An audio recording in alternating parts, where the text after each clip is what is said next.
Сабағымыздың мақсаты волейбол ойынның шығу тарихы туралы таныстыру. Волейбол ойынның пайдасын, маңыздылығын аша отырып, оқушыларды білімін дамыту. Спорттық ойындарды, соның ішінде волейбол ойынын сүюге тәрбиелеу. Бүгінгі сабағымыздың техникалық қауіпсіздік ережесімен таныстыру. Үй жағдайында жаттығулар орындау кезінде қауіпсіздік ережелері. Жаттығу орындайтын жердің тазалығы. Қасында кедергі болатын, сынатын заттарды алып тастау. Денені қыздырмай тұрып, жаттығуға кіріспеу. Тағы басқа қауіпсіздік ережелерін сақтау. Бәріңіз де мықты, сау және төзімді болғыларың келеді. Ол үшін не қажет? Әрине жаттығу. Мен қазір бір қатар жаттығуларды көрсетемін. Олар әрдайым шырақ болуға көмектеседі. Ал бастайық. Барлық жаттығуларды 4-5 рет қайталауға болады.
Волейбол ойыны тік төртбұрышты ұзындығы 18 метр, ені 9 метр алаңда өткізіледі. Дәл ортасынан тор керілген. Тордың биіктігі ерлерде 2 метр 43 сантиметр, әйелдерде 2 метр 24 сантиметр. Ойын кезінде әр командадан алаңда 6 ойыншыдан ойнайды. Алаң 6 аймаққа бөлінген. Допты ойынға қосу мүмкіндігі ұпай алған командаға беріледі. Доп қабылдаушы команда ұпай алса, оның ойыншылары сағат тілі бойынша бір орын ауыстырады. Ойын мақсаты қарсылас алаңына доп түсіріп, ұпай жинау. Ойыншылар алдыңғы және артқы шеп болып бөлінеді. Алдыңғы шабуылшы шептегілер екінші, үшінші, төртінші аймақтар. Ал арттағы шептегілер бірінші, бесінші, алтыншы зоналар. Допты ойынға қосу кезінде артқы шептегі ойыншылар алдыңғы шептегі сәйкесінше 1-2-ден, 6-3-ден, 5-4-тегі аймақтағы ойыншының алдына шықпауы тиіс. Доп ойынға қосылғаннан кейін ойыншылар еркін алаңда орын ауыстыра алады. Алаңда орын ауыстырған кезде екінші аймақтан бірінші аймаққа ауысқан ойыншы допты ойынға қосады. Доп ойынға артқы шептен кейінгі доп қосу аймағынан беріледі. Ойынға қосылған допқа тор үстінен бірден тосқауыл қоюға болмайды. Барлық ойыншылар доп қабылдай алады. Дегенмен көбіне допты бірінші, алтыншы, бесінші зонада тұрған ойыншылар қабылдайды. Бір команда доп қарсы бетке өткенше 3 рет жанаса алады. Бір ойыншыға допқа 2 рет жанасуға болмайды. Бірінші әдіс қабылдау, екінші әдіс допты әуелетіп көтеріп беру, үшінші әдіс шабуыл соққысы. Барлық шабуыл әдістері тек өз алаң бетінен орындалады. Артқы шептегі ойыншылар допты екінші сызық алаңнан ғана секіріп соққы жасай алады. Қабылдаушы командадан келген допты ойыншы тордан өткізбей тосқауыл қоя алады. Тосқауыл 1 немесе 2-3 ойыншыдан құралады. Тосқауылды тек алдыңғы шабуылшы шеп қана қоя алады.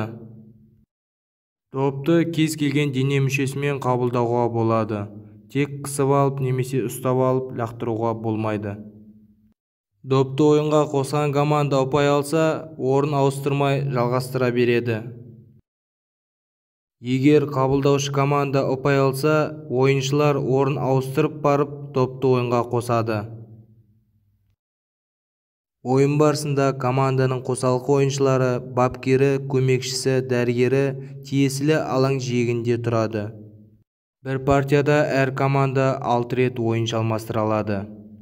Әр командада либеро ойыншысы қорғаныста ойнай алады. Партияда 25 ұпайға бірінші жеткен команда жеңіске жетеді. Егер есеп 24-24 болса, 2 ұпай алға ұзаған команда жеңіске жетеді. Ойынды 3 партия жеңіске жеткен команда ұтады.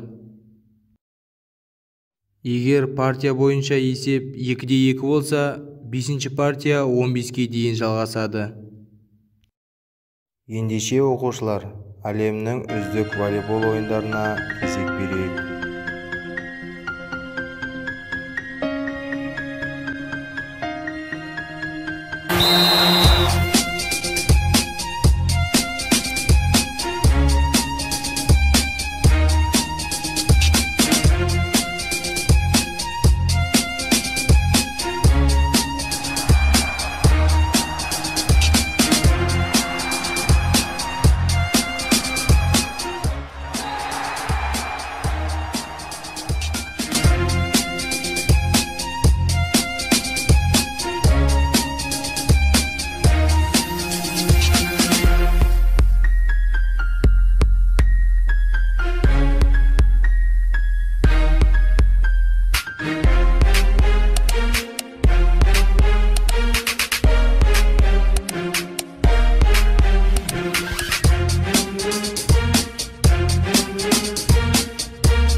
Ал балалар, бүгінгі сабағымызды қорытындылай келсек, сіздерге тапсырма. Бірінші, волейбол ойынын кім ойлап тапты? Волейбол ойында неше ойыншы ойнайды? Үшінші, волейбол алаңының көлемі қанша? Төртінші сұрағымыз, волейбол добының диаметрі мен салмағы қанша? Соңғы сұрағымыз, волейбол ойында либеро ойыншысы деген кім? Интернет желісінен ізденіңіздер. Ал балалар, бүгінгі сабағымыз осымен аяқталды. Сау болыңыздар.